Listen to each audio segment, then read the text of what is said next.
Hello and welcome back to Kaizen classes. आज के इस वीडियो लेक्चर में हम आज यानी 27 जुलाई 2025 को उत्तर प्रदेश में जो समीक्षा अधिकारी यानी यूपी आरओ एआरओ की परीक्षा आयोजित कराई गई है उसकी संभावित उत्तर कुंजी पे बात करेंगे। क्या संभावित उत्तर हो सकते हैं, उन सारी चीज़ों पे हम यहाँ बात कर रहे होंगे। वीडियो में आगे बढ़ने से पहले हम आपको बता दें कि ये जो वीडियो है या ये जो आंसर्स हैं ये केवल वही अभ्यर्थी ना देखें जिन्होंने पेपर दिया है, बल्कि वो सब अभ्यर्थी भी देखना चाहिए उनको जिन्होंने पेपर नहीं दिया है या फिर जो किसी भी स्टेट में ऐसी किसी परीक्षा में शामिल होने वाले हैं जिसमें जीएस और हिंदी से संबंधित प्रश्न पूछे जाते हैं। उनमें उन अभ्यर्थियों को भी चाहिए कि वो इस वीडियो को देखें। कारण ये है कि इसमें जिस तरीके के सवालों को रखा जाता है, सवालों का जो स्तर इसमें रखा जाता है वो अपने आप में एक अच्छा स्तर माना जाता है। इसलिए हो सकता है इसमें जो करंट अफेयर्स पूछा गया है, इसमें जो स्टैटिक के सवाल या हिंदी के सवाल पूछे गए हैं वो आगामी आपकी परीक्षाओं में कहीं देखने को मिल जाए। इसलिए इस वीडियो को आप पूरा देखेंगे और देखते हैं क्या क्या इसके संभावित उत्तर हो सकते हैं।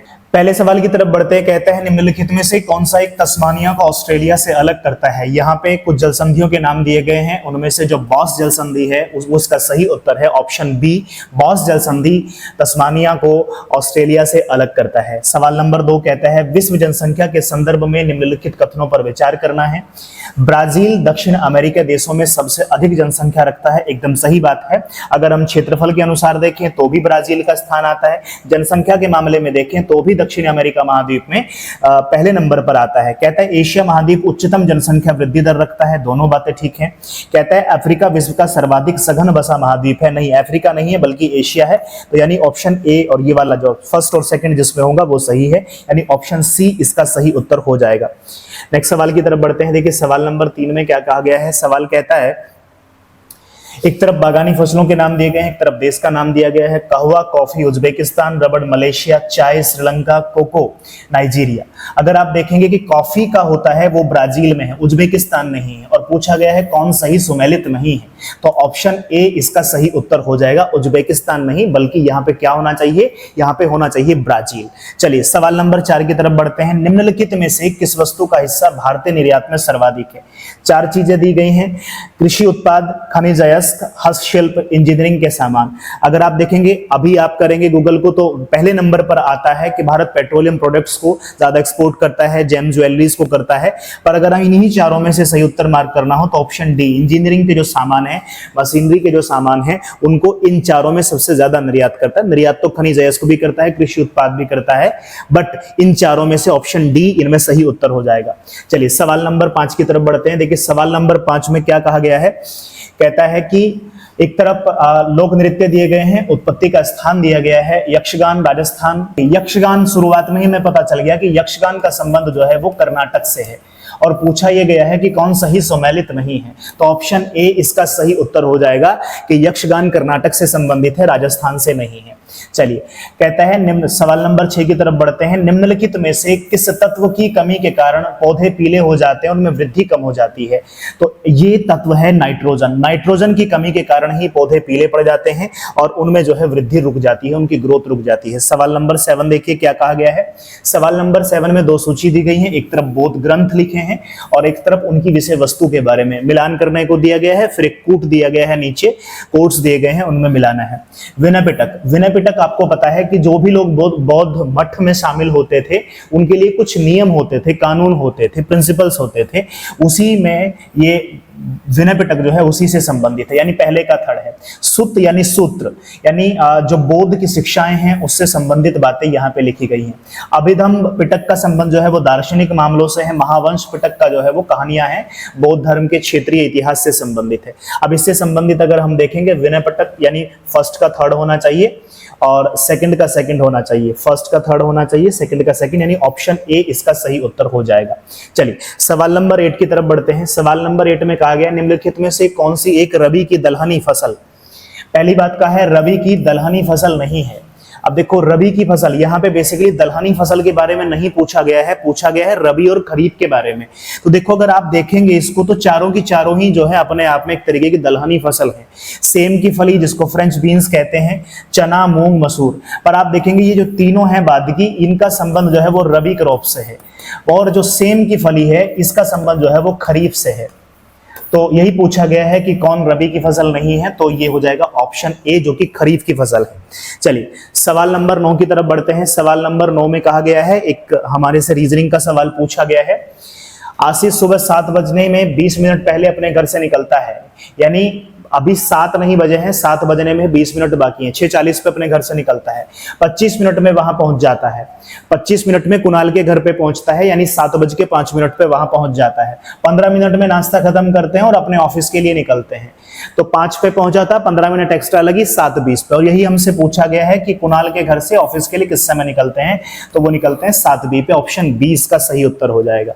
ऐसे ही आप इसे सॉल्व कर लेंगे। सवाल नंबर 10 में अगर हम देखेंगे तो सवाल नंबर 10 में आप इन दोनों को जोड़े, स्क्वायर करें तो वही चीजें आप में बनती चली जाएंगी। ऐसे करेंगे आप इनको, यहाँ पे 17-18 को जोड़ेंगे, स्क्वायर करेंगे, 13-14 को जोड़ेंगे, स्क्वायर करेंगे, ऐसे ही 19 और 4 को जोड़ेंगे, स्क्वायर करेंगे, तो ऑप्शन सी 529 इसका सही उत्तर हो जाएगा। बहुत डिटेल जाने की कोशिश हम नहीं करेंगे क्योंकि बहुत सारे सवाल हैं और फिर आपका समय बहुत कीमती भी है। चलिए नेक्स्ट सवाल की तरफ बढ़ते हैं। विश्व शतरंज चैंपियनशिप 2024 फाइनल किसके मध्य खेला गया था, तो ये खेला गया था ऑप्शन ए, जिसमें दिया गया है Ding Liren and D Gukesh, और इसमें विजेता रहे थे, जैसा कि हमने कल ही के करंट अफेयर्स में, जो हम दृष्टि का करंट अफेयर्स आपको करा रहे हैं, उसमें स्पोर्ट्स वाले सेक्शन में हमने देखा था कि डी गुकेश जो कि भारत से संबंधित हैं, उन्होंने ये फाइनल जीता था, जो कि सबसे कम उम्र के खिलाड़ी हैं, 18 वर्ष के हैं मात्र। तो ऑप्शन ए इसका सही उत्तर हो जाएगा। नेक्स्ट सवाल फिर रीजनिंग से संबंधित है। सवाल नंबर 12 में इस तरीके से दिया गया है कि 5-6 सदस्य हैं, इस तरीके से पूरी व्याख्या यहाँ पे दी गई है। आप इसको पढ़ लेंगे आराम से वीडियो को पॉज करके। इसमें जो पूछा गया है उस पर हम बात कर लेते हैं। निम्नलिखित में से कौन सा निश्चित रूप से पुरुष सदस्यों का समूह है। अगर आप इस व्याख्या को देखेंगे और बनाएंगे, निश्चित रूप से जो शब्द दिया गया है, अगर आप इस पे थोड़ा सा ध्यान दें तो ऑप्शन डी इसका सही उत्तर हो जाएगा। क्यू और यू दो के बारे में दिया गया है। जैसे आप यहाँ देखिए, क्यू एक डॉक्टर है और टी का पिता है, यानी क्यू पिता है यानी मेल है। ऐसे ही यहाँ पे दिया गया है यू आर का दादा है, और दादा है दैट मींस कि वो क्या है, वो मेल है। बाकी सब के बारे में यहाँ क्लैरिटी नहीं है, इसलिए निश्चित रूप से हम कह सकते हैं कि क्यू और यू तो क्या होंगे, ये यहाँ पे मेल होंगे। तो इस तरीके से सवाल नंबर 12 का सही उत्तर हो जाएगा डी। नेक्स्ट सवाल की तरफ बढ़ते हैं। सवाल में कहा गया है, श्याम का परिचय देते हुए एक महिला ने कहा, इनके ससुर के पिता मेरे ससुर हैं। श्याम का उस महिला से क्या संबंध है? अगर इसके सही उत्तर की बात करें तो दामाद। आप देख लेंगे, दामाद से शुरू करिए कि दामाद के ससुर उस महिला के पति होंगे और महिला के पति के जो फादर हैं वो उस महिला के ससुर होंगे। तो इस तरीके से आप मिलाएंगे तो ऑप्शन सी इसका सही उत्तर हो जाएगा। चलिए सवाल नंबर 14 की तरफ बढ़ जाते हैं। सवाल नंबर 14 में देखिए क्या दिया गया है। सवाल नंबर 14 कहता है, 2025 में पहली बार यूनाइटेड किंगडम में कौन सा अंतरराष्ट्रीय खेल आयोजन किया गया था जिसमें भारत और अन्य देशों की टीमों ने भाग लिया था? तो देखिए वो था कबड्डी विश्व कप। और कबड्डी विश्व कप कल हमने आपको बताया था, कल ही की वीडियो में हमने आपको कवर कराया था करंट अफेयर्स में, कि कबड्डी विश्व कप में महिला और पुरुष दोनों के दोनों खिताब जो है वो भारत ने जीते हैं। तो ऑप्शन बी इसका सही उत्तर हो जाएगा। सवाल नंबर 15, वर्ष 2025 का फिजियोलॉजी या मेडिसिन का नोबेल पुरस्कार विक्टर एम्ब्रोस और गैरी रुबिकन को किसकी खोज के लिए दिया गया है? तो इनको दिया गया है माइक्रो आरएनए की खोज के लिए। तो ऑप्शन डी इसका सही उत्तर हो जाएगा सवाल नंबर 15 का। चलिए सवाल नंबर 16 की तरफ बढ़ जाते हैं। सवाल नंबर 16 में देखिए क्या कहा गया है। कहता है, अगस्त 2024 में दुनिया के सबसे बड़े अपतटीय पवन फार्म उद्घाटन किस देश में किया गया था? देखिए 2024 में तो कई सारे उद्घाटन है, पर अगर हम अगस्त के आसपास की बात करें, अगस्त में पर्टिकुलरली कहीं नहीं है, अगस्त के आसपास की अगर हम बात देखें तो यूनाइटेड किंगडम इसका सही उत्तर होना चाहिए। तो इसका संभावित उत्तर बनता है यूके, यानी ऑप्शन डी सवाल नंबर 16 का सही उत्तर बनता है। चलिए सवाल नंबर 17 कहता है, मार्च 2025 में नासा के एस्ट्रोनॉट बुच विल्मोर एवं सुनीता विलियम्स की पृथ्वी पर वापसी स्पेसएक्स के किस स्पेसक्राफ्ट से हुई थी? तो उनकी वापसी होती है ड्रैगन स्पेसक्राफ्ट से। ऑप्शन बी सवाल नंबर 17 का सही उत्तर हो जाएगा। सवाल नंबर 18 की तरफ बढ़िए। 2024 पेरिस ओलंपिक खेलों का 57 किलोग्राम वर्ग में पुरुष फ्री स्टाइल कुश्ती प्रतियोगिता का कांस्य पदक किसको प्रदान किया गया था? 4 ऑप्शन दिए गए हैं, डीडी क्रूज को, सरबजोत सिंह को, अक्षयदीप सिंह या फिर अमन सहरावत। तो ऑप्शन डी इसका सही उत्तर हो जाएगा। अमन सहरावत को यह दिया गया था, कांस्य पदक उन्होंने प्राप्त किया था। चलिए नेक्स्ट सवाल की तरफ बढ़ते हैं। सवाल नंबर 19। सवाल नंबर 19 में देखिए क्या कहा गया है। भारत के प्रथम मानवयुक्त डीप ओशन मिशन का नाम क्या है? पहला मानवयुक्त डीप ओशन मिशन, इसका नाम है समुद्रयान। 2026 में इसकी शुरुआत की जाने की बात की जा रही है, इसीलिए ये चर्चा में बना रहा। समुद्रयान इसका सही उत्तर हो जाएगा, ऑप्शन बी। सवाल नंबर 20 की तरफ बढ़ते हैं। 2026 के राष्ट्रमंडल खेलों का आयोजन किस शहर में किया जाएगा? तो ये किया जाएगा ग्लासगो में, ऑप्शन ए सवाल नंबर 20 का सही उत्तर हो जाएगा। सवाल नंबर 21 की तरफ बढ़ते हैं। सवाल नंबर 21 में देखिए क्या कहा गया है। कहता है एक तरफ राज्य दिए गए हैं, एक तरफ कोयला क्षेत्र का नाम दिया गया है और कहा गया है कौन सही सुमेलित नहीं है। इस तरीके के कीवर्ड्स को आपको पहचानना है। अगर आपने परीक्षा दी है, गलती करी है तो सीखिए। अगर आपने परीक्षा नहीं दी है, आप भविष्य में किसी परीक्षा में अपीयर होने वाले हैं, तो इस तरीके के कीवर्ड्स को हमेशा पहचानना होता है। ये आपका डिसाइडिंग फैक्टर होता है, क्योंकि आपको सवाल आ रहा है पर आपने बस कीवर्ड्स को नहीं देखा। चलिए, ओडिशा तालचर एकदम सही बात है। मध्य प्रदेश सिंगरैनी नहीं, मध्य प्रदेश सिंगरैनी नहीं, सिंगरैनी का संबंध जो है वो तेलंगाना से है। किससे है? तेलंगाना से है, तो इसलिए और नहीं पूछा था तो ऑप्शन 20 का। छत्तीसगढ़ कोरबा है, महाराष्ट्र वर्धा घाटी है, एकदम सही बात है। सवाल नंबर 22 की तरफ बढ़ जाते हैं। निम्नलिखित युग्मों में से कौन सा एक सही सुमेलित नहीं है? नहीं वाला पूछा गया है। तूतीकोरिन, मत्स्य पालन, पोताश्रय, बिल्कुल एकदम सही बात है। एक तरफ पोर्ट दिए हैं, एक तरफ नाम दिया है, एक तरफ विशेषता दी गई है। तूतीकोरिन मत्स्य पालन पोताश्रय है, हाँ एकदम बात है। चेन्नई कृत्रिम पोताश्रय है, हाँ एकदम सही बात है।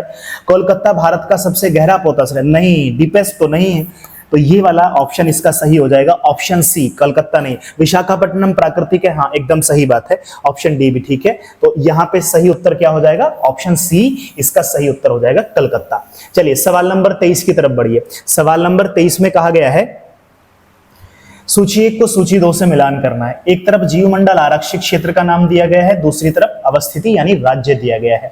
मानस का संबंध आप सभी जानते हैं, असम से है। सिमलीपाल का संबंध जो है वो ओडिशा से है। अगस्त्यमलाई का संबंध जो है वो केरला से है। और नौकरेक का संबंध जो है वो मेघालय से। अब आप मिला लीजिए, फर्स्ट का फोर्थ होना चाहिए। सिमलीपाल का संबंध जो है वो ओडिशा से है, तो सेकंड का थर्ड होना चाहिए। फर्स्ट का फोर्थ, सेकंड का थर्ड, यानी ऑप्शन सी सवाल नंबर 23 का सही उत्तर है। आपके सामने मिलान कर दिया गया है। चलिए नेक्स्ट सवाल की तरफ बढ़ जाते हैं। सवाल नंबर 24 में देखिए क्या कहा गया है। करंट अफेयर से संबंधित है। वर्ष 2025 में विज्ञान एवं इंजीनियरिंग के क्षेत्र में पद्म भूषण से सम्मानित विनोद धाम को किसके विकास में उनकी भूमिका के लिए जाना जाता है? तो उनकी भूमिका रही पेंटियम चिप, यानी ऑप्शन ए पेंटियम चिप में उनकी भूमिका रही, उसी के लिए पद्म भूषण से सम्मानित भी हुए। नेक्स्ट सवाल नंबर 25। भारत के चंद्रयान 3 चंद्रमा पर सॉफ्ट लैंडिंग करी। भारत ऐसा करने वाला कौन सा देश बन गया? तो ऐसा करने वाला चौथा देश बन गया है भारत, ऑप्शन सी इसका सही उत्तर है। सवाल नंबर 26। लोकसभा चुनाव 2024 कितने चरणों में संपन्न कराए गए थे? सबको पता है 7 चरणों में संपन्न कराए गए थे, ऑप्शन बी इसका सही उत्तर हो जाएगा। चलिए नेक्स्ट सवाल की तरफ देखिए। सवाल नंबर 27 में क्या कहा गया है कि पद्म विभूषण 2025 में पद्म विभूषण से कितने व्यक्तियों को सम्मानित किया गया है? 27 का 7 लोगों को पद्म विभूषण दिया गया है राष्ट्रपति द्रौपदी मुर्मू के द्वारा। तो 2025 में 7 लोगों को मिला है, ऑप्शन सी इसका सही उत्तर हो जाएगा। कहता है निम्नलिखित में से कौन सा निर्यात प्रसंस्करण यानी प्रोसेसिंग क्षेत्र है? तो 4 ऑप्शन दिए गए हैं, बेंगलुरु, दिल्ली, कानपुर या Falta SEZ. Kanpur is right answer, option C इसका सही उत्तर हो जाएगा।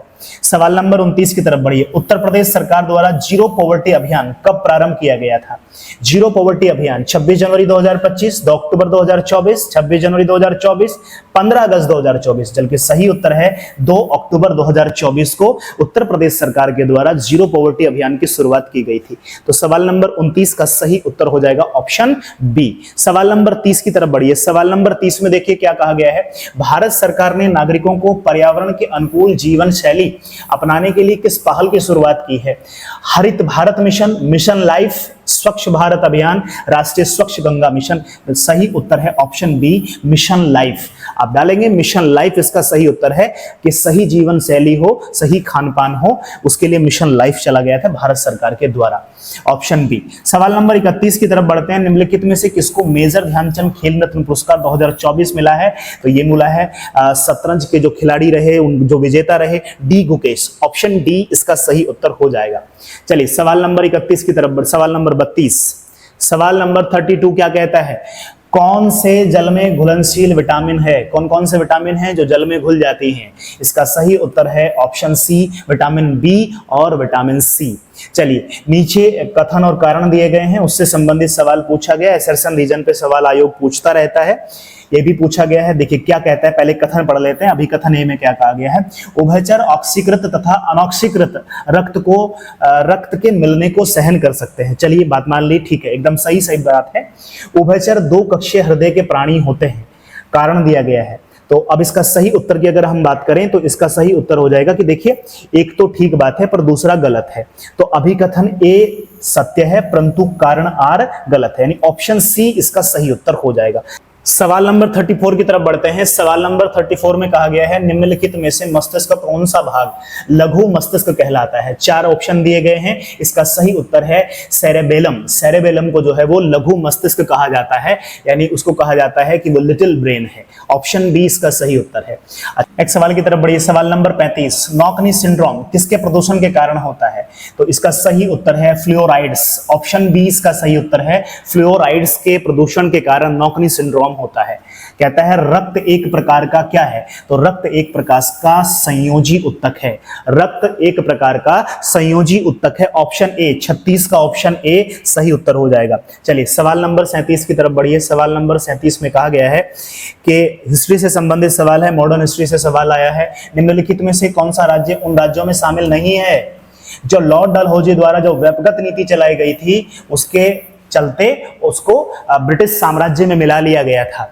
देखिए, कर्नाटक, नागपुर, झांसी, सतारा, अगर आप देखेंगे तो तीनों के तीनों को व्यक्तिगत सिद्धांत के तहत अपने में मिला लिया गया था। Karnataka is the right answer. Option A इसका सही उत्तर हो जाएगा। सवाल नंबर 38 की तरफ बढ़िए। भारतीय राष्ट्रीय कांग्रेस के गठन के समय भारत का गवर्नर जनरल और वायसराय कौन था? तो उनका नाम है लॉर्ड डफरिन। लॉर्ड डफरिन उस समय भारत का गवर्नर जनरल और वायसराय था जिस समय 1885 में राष्ट्रीय कांग्रेस का निर्माण हो रहा था। चलिए सवाल नंबर 39 की तरफ बढ़ते हैं। कहता है, बंबई में अखिल भारतीय ट्रेड यूनियन कांग्रेस के पहले अधिवेशन की अध्यक्षता किसके द्वारा की गई थी? तो यह की गई थी लाला लाजपत राय जी के द्वारा। बनारस के सेंट्रल हिंदू कॉलेज जो बाद में बनारस हिंदू विश्वविद्यालय के केंद्र बिंदु के रूप में सामने आया, की स्थापना किसने की थी? तो इसकी स्थापना की गई थी एनी बेसेंट के द्वारा। सवाल नंबर 40 का सही उत्तर हो जाएगा ऑप्शन सी। सवाल नंबर 41 की तरफ बढ़िए। सवाल नंबर 41 में कहा गया है, भारतीय राष्ट्रीय कांग्रेस का प्रथम अधिवेशन कहां संपन्न हुआ था? आप सभी को पता है इसका समापन हुआ था, इसका संपन्न ये किया गया था प्रथम अधिवेशन को बंबई में। पूना में होना था, प्लेग फैल गया था तो फिर बंबई में शिफ्ट किया गया था। तो इसका सही उत्तर हो जाएगा ऑप्शन बी।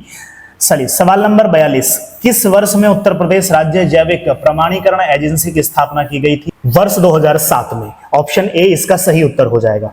सवाल नंबर 43, उत्तर प्रदेश की कृषि अर्थव्यवस्था में किस नकदी फसल का महत्वपूर्ण योगदान है? आप सभी जानते हैं गन्ना।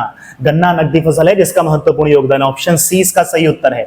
उत्तर प्रदेश में शुरू की गई ऑपरेशन कायाकल्प योजना किससे संबंधित है? चार ऑप्शन दिए गए हैं तो इसका सही उत्तर है ऑप्शन डी, प्राथमिक विद्यालयों का पुनरुद्धार करना ऑपरेशन कायाकल्प के तहत आता है। सवाल नंबर 45, भारत में 2023-24 में कौन सा राज्य खाद्यान्न का अग्रणी उत्पादक रहा? महाराष्ट्र, मध्य प्रदेश, उत्तर प्रदेश, पंजाब। सही उत्तर है उत्तर प्रदेश, यानी ऑप्शन सी सवाल नंबर 45 का सही उत्तर हो जाएगा। नेक्स्ट सवाल की तरफ बढ़िए। सवाल नंबर 46, उत्तर प्रदेश में किसान सम्मान योजना की शुरुआत कब की गई? किसान मित्र योजना। नेक्स्ट सवाल की तरफ बढ़िए। उत्तर प्रदेश में किसान मित्र योजना कब शुरू की गई थी? चार ऑप्शन दिए गए हैं। ऑप्शन सी इसका सही उत्तर है। इसकी शुरुआत हुई थी 18 जून 2001 को किसान मित्र योजना यूपी में। चलिए सवाल नंबर 47 की तरफ बढ़ते हैं। नीचे दी गई आकृति पर विचार करना है। इस तरीके से यहाँ पे दिया गया है। अगर आप इस तरीके से करेंगे, जैसा यहाँ पे आप मल्टीप्लाई, एड ऑन, सब्ट्रैक्शन जो यहाँ करते हैं सेम आप वहां अप्लाई कर लीजिए।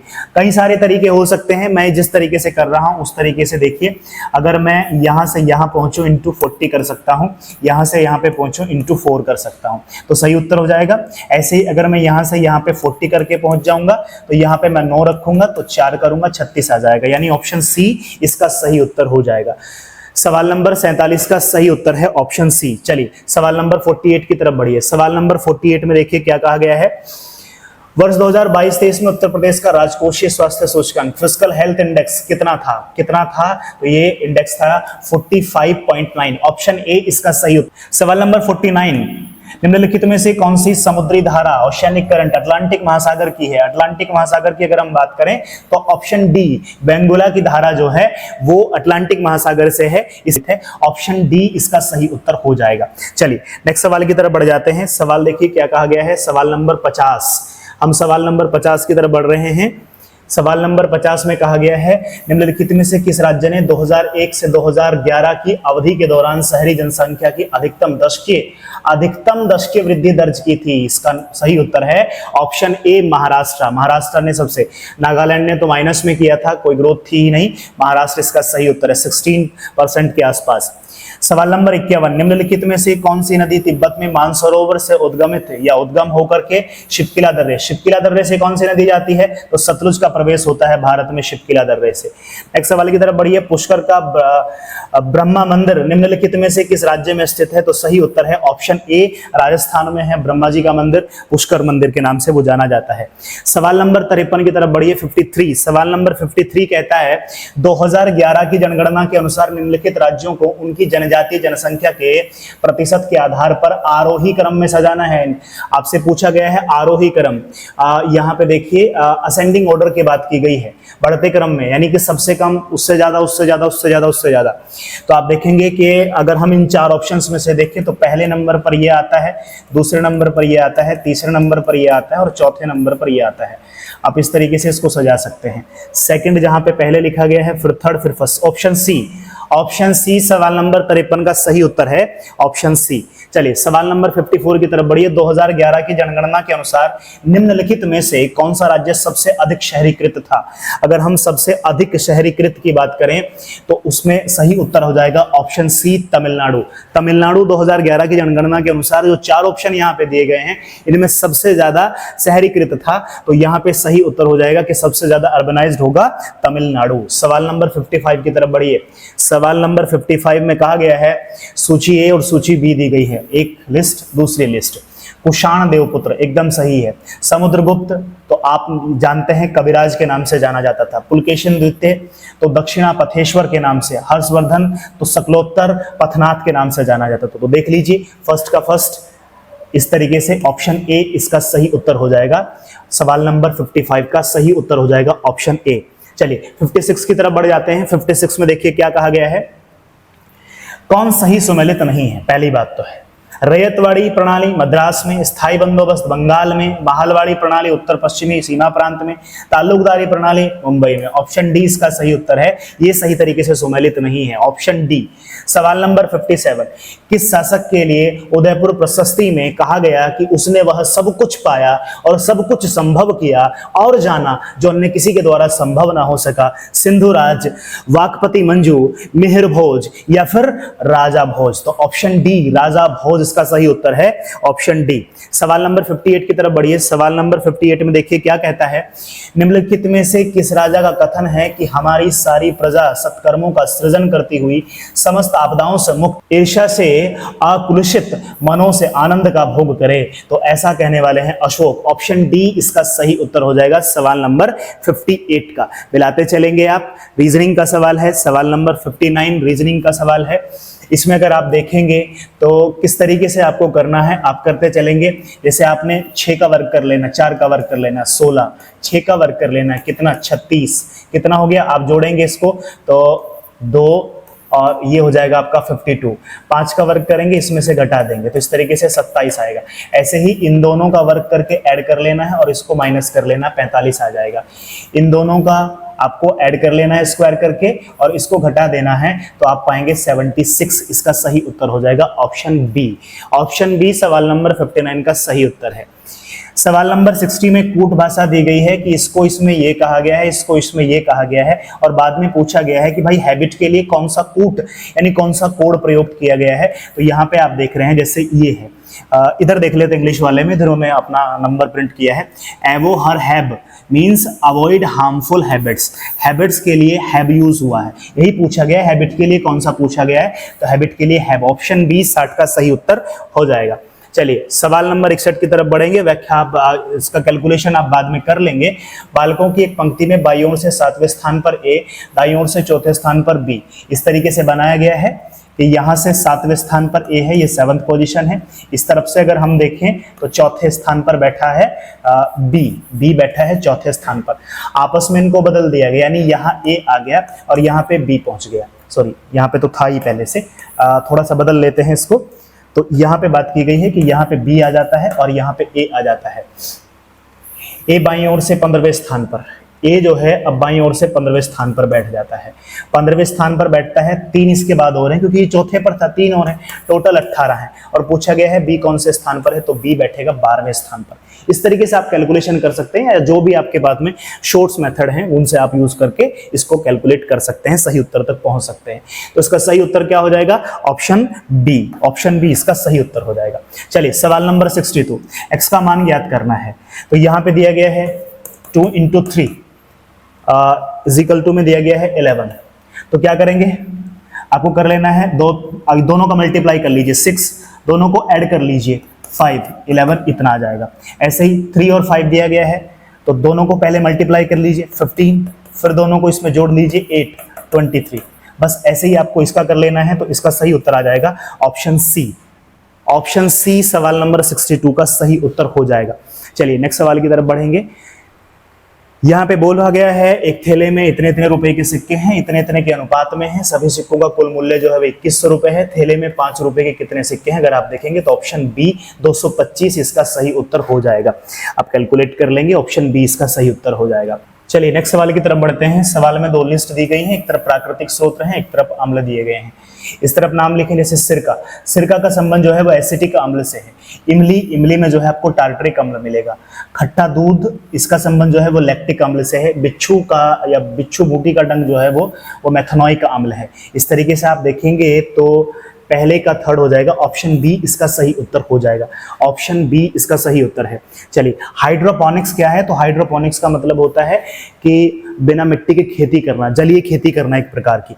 तो बिना मिट्टी के पौधों को उगाना, ये या हवा में खेती करना, जैसे भी आप कहें, बिना मिट्टी के पौधों को उगाना, उसको क्या कहा जाता है, उसको कहा जाता है हाइड्रोपोनिक्स। ऑप्शन डी इसका सही उत्तर हो जाएगा। चलिए सवाल नंबर 66 की तरफ बढ़ जाते हैं।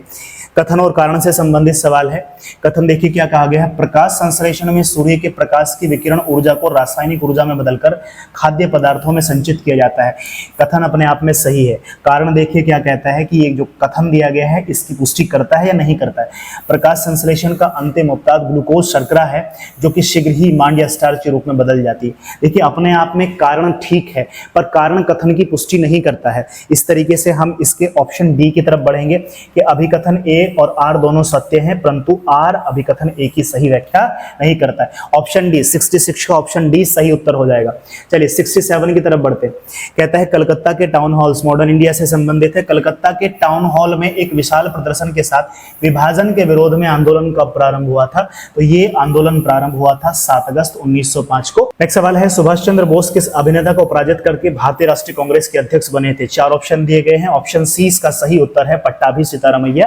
गांधी के प्रतिनिधि थे पट्टाभी सीतारामैया, इनको हरा करके सुभाष चंद्र बोस जो है वो भारतीय राष्ट्रीय कांग्रेस के अध्यक्ष बने थे। ऑप्शन सी इसका सही उत्तर है। चलिए सवाल नंबर 69 की तरफ बढ़ जाते हैं। सवाल नंबर 69 में कहा गया है कि किस देश ने आजाद हिंद फौज सरकार को मान्यता नहीं दी थी। फिलीपींस, इंडोनेशिया, इटली या फिर जर्मनी। अगर हम सही उत्तर की बात करें तो इंडोनेशिया इसका सही उत्तर हो जाएगा, ऑप्शन बी 69 का। सवाल नंबर 70 में 2 लिस्ट दी गई हैं, मिलान करने को दिया गया है, नीचे कूट दिए गए हैं। जाट विद्रोह का संबंध जो है वो 1669 से है।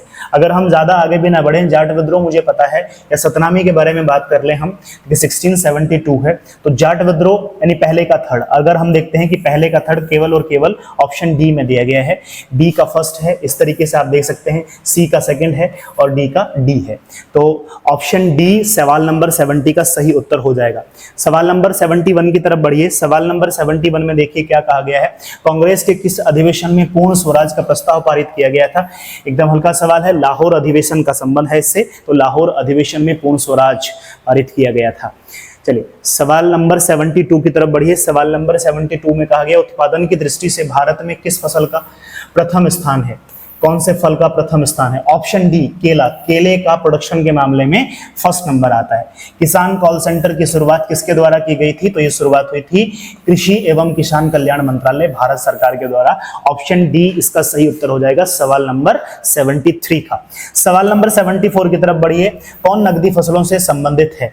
आलू, धान, गन्ना, कपास, सफेद सरसों। अगर आप देखेंगे तो अमूमन आपको धान को छोड़ दीजिए आप, बाकी आलू, गन्ना, कपास, सफेद सरसों सभी आपको देखने को मिलेंगे। पर अगर हमें सही कूट की तरफ बढ़ना हो, जो इसमें यहाँ पे नीचे विकल्प दिए गए हैं, तो उस विकल्प के हिसाब से अगर हम सवाल को सॉल्व करना चाहें तो देखिए गन्ना, कपास, सफेद सरसों, ये श्योर शॉर्ट है, यानी थर्ड, फोर्थ, फिफ्थ जिसमें दिया गया है ऑप्शन ए। ऑप्शन ए इसका सही उत्तर हो जाएगा। चलिए सवाल नंबर 75 की तरफ बढ़िए। सवाल नंबर 75 में देखिए क्या कहा गया है। दो सूची दी गई है, एक फसल एक तरफ रोक दिया गया है। धान का संबंध किससे है, गेहूं का संबंध किससे है, गन्ना का संबंध किससे है और अरहर का संबंध किससे है। जैसे धान की बात करें तो धान का संबंध जो है ब्राउन लीफ सॉफ्ट से है। गेहूं की बात करें तो गेहूं का संबंध काली गेरुई से है। गन्ने में जो है वो रेड रॉट लगता है। अरहर का संबंध जो है वो कट्ठा रोग से है। तो इस तरीके से आप मिलान कर लेंगे। फर्स्ट का फोर्थ है, फर्स्ट का फोर्थ है, सेकंड का सेकंड है, थर्ड का थर्ड है और फोर्थ ये।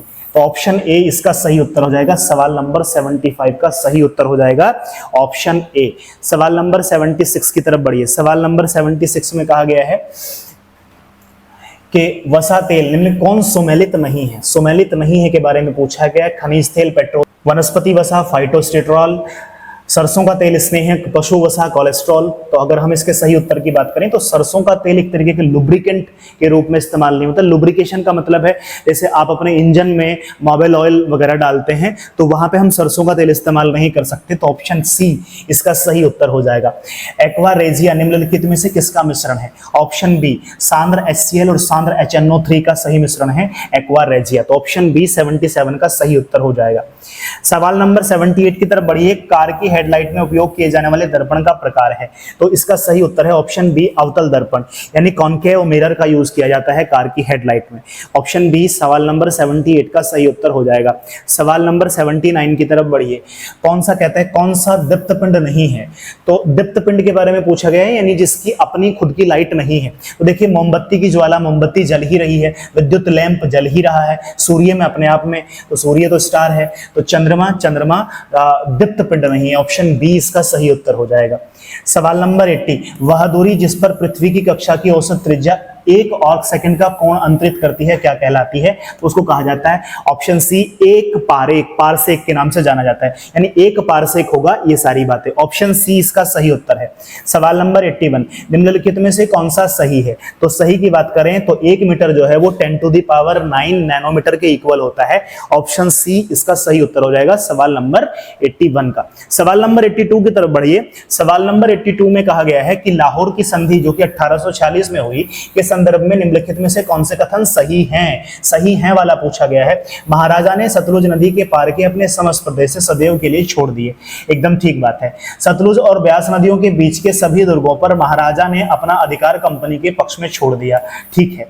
अंग्रेजी सेना अब सिख राज्य में से नहीं गुजर सकती थी, नहीं गुजर सकती थी, तो ये गलत हो जाता है। और पूछा है कौन से सही हैं? तो पहला और दूसरा, यानी ऑप्शन बी सवाल नंबर 82 का ऑप्शन बी सही उत्तर हो जाएगा। चलिए सवाल नंबर 83 की तरफ बढ़िए। सवाल नंबर 83 में कहा गया है, दो सूची दी गई है, मिलान करना है, फिर नीचे कूट दिया गया है। इक्ता व्यवस्था आप सभी को पता है, इक्ता व्यवस्था का संबंध जो है वो एक तरीके के लैंड रेवेन्यू यानी भू राजस्व से है। खालिसा भूमि राज्य प्रशासनिक भूमि के अधीन है। बस इतने को देख लीजिए, आपको एक बात समझ में आ जाएगी। इक्ता व्यवस्था पहले का थर्ड होना चाहिए, पहले के थर्ड में 2 में दिया गया है। अच्छा, फिर हम बात करें सी का सेकंड होना चाहिए, सी का सेकंड होना चाहिए। सी का सेकंड किस में दिया गया है? इसमें दिया गया। तो ऑप्शन डी इसका सही है। ऑप्शन डी इसका सही उत्तर हो जाएगा सवाल नंबर 83 का। चलिए नेक्स्ट सवाल की तरफ बढ़ते हैं। सवाल नंबर 84 ज्योग्राफी से संबंधित है। कहता है शहरी उष्माद्वीप कि परिघटना किससे संदर्भित है? तो यह आसपास के ग्रामीण क्षेत्रों की तुलना में शहरों का अधिक गर्म होना।